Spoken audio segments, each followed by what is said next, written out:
بہن بھائیوں کے ساتھ کیسے چلنا ہے، یہ تعلیم تھوڑے بتائے، یہ تو میرا نبی بتائے. میرے نبی کے در سے یہ خزانہ ملتا ہے کہ آپ ایک اچھے انسان نظر آؤ. یہ خزانہ در مصطفیٰ سے ملتا ہے اور کہیں سے نہیں ملتا. عرب میں بیٹیوں کو زندہ دفن کیا جاتا تھا. میرے نبی نے فرمایا جس کو اللہ نے 3 بیٹیاں دیں اس نے ان کو ڈولی میں بٹھایا تو جنت میں یوں ہو جائے گا. سبحان، یعنی یہ میں ہوں اور یہ میرا امتی، 3 بیٹیاں. اللہ ایک صحابی کا بھلا کرے، کہنے لگا یا رسول اللہ جو 3 نہ ہوں 2 ہوں. کا کوئی نہیں، جو 2 کو ڈولی بٹھائے گا وہ بھی ایسے ہی ہوگا. ایک کا اللہ بھلا کرے، کہنے لگا یا رسول اللہ 1 ہی ہو، اگاں کام میں کوئی نہ ہوئے. پھر آپ نے کہا جو 1 کو ڈولی میں بٹھائے گا وہ بھی جنت میں یوں ہو جائے گا. 10 بیٹوں کی شادی کرو، 10 بیٹوں کی شادی کرو، 10 بیٹوں کی شادی کرو، اجر ہے، جنت کا وعدہ کوئی نہیں. 1 بیٹی کو ڈولی میں بٹھا دو تو میرا نبی کہتا ہے جنت نہیں، یوں ہو جائے گا، یوں ہو جائے گا. یہ زندگی کون سکھائے گا؟ میرا نبی سکھائے، میرے نبی سکھائیں. ہمارے تو پورے ملک میں بیٹیوں کے لیے وراثت میں کوئی حصہ نہیں، سب کچھ بھائی کھا جاتے ہیں. اور ہمارے ذمہ داروں میں بڑا ظلم ہے، نوکرانیوں سے جیلی انگوٹھے لگوا کے زمین پہ قبضہ. اور وہ بہنیں بھی اتنی صبر والی ہیں، وہ چپ کر کے سہ جاتی ہیں، ایک لفظ نہیں بولتی. کبھی کبھی کہیں کوئی آواز سننے کو ملتی ہے کہ کوئی کیس کوس کروا لیے، ورنہ وہ بیچاری صبر سے کڑوا گھونٹ پی کے چلی جاتی ہیں. میرے نبی نے بیٹیوں کی وراثت رکھی، میرے رب نے بیٹیوں کی وراثت رکھی. اور وراثت نہ دینا بیٹی کو، بہن کو، یہ اتنی بڑی چوری ہے جتنا کسی گھر میں جا کے چوری کرنا، کسی بینک میں جا کے ڈاکہ ڈالنا. میں نے جن استاد محترم سے قرآن پڑھا، تفسیر پڑھی، میں ان کے پاس شہد کی بوتل لے کر گیا.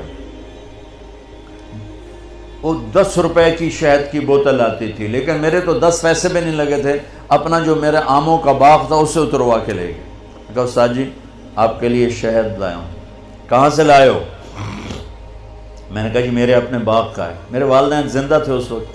میں نے کہا جی میرے اپنے باغ کا ہے. اب میرے استاد کا سوال سننا. فرمانے لگے تیرے باپ نے اپنی بہنوں کو زمین میں سے حصہ دیا تھا؟ یعنی جو میرے دادا کی زمین بنتی ہے اس میں میرے باپ اور بہنیں، اور میرے باپ اور ان کی بہنیں، یہ میری پھوپھیاں، اگر میرے باپ نے زمین میں سے حصہ دیا ہے تو یہ بوتل کا شہد حلال ہے، اور اگر نہیں دیا ہے تو یہ حرام ہے، میں نہیں لوں گا. یہ تھا سوال کا منشا. مجھ سے فرمانے لگے تیرے باپ نے اپنی بہنوں کو حصہ دیا تھا؟ میں نے کہا جی اللہ کا لاکھ لاکھ شکر ہے میرے باپ کی بہن ہی کوئی نہیں. شکر اس لیے میں نے کہا کہ ہوتی تو کوئی نہ دیتے، رواج نہیں تھا. کہنے کہ اچھا تیرے دادا نے اپنی بہنوں کو حصہ دیا تھا؟ میں کہا جو حضور میں حالی اسے جمعہ ہی کوئی نہ ہو، میں نے نہیں پتا دیتا ہے کہ نہیں دیتا. میرے جمن تو بعد دے سوال کرو، میرے جمن تو پہلے دے نہ کرو. یہ شریعت بیٹیوں کو یہ حق دیتی ہے، بہنوں کو یہ حق دیتی ہے. جس نے 2 بیٹیوں کو ڈولی میں بٹھایا جنت واجب.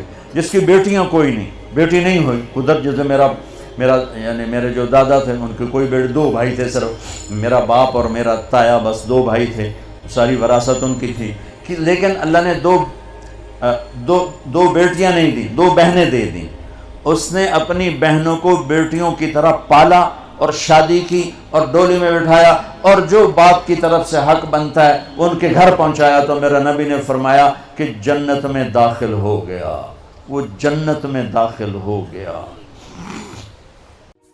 کیا آپ چاہتے ہیں اپنے اور اپنے پیاروں کے لیے نیکی کا کبھی نہ رکنے والا سلسلہ؟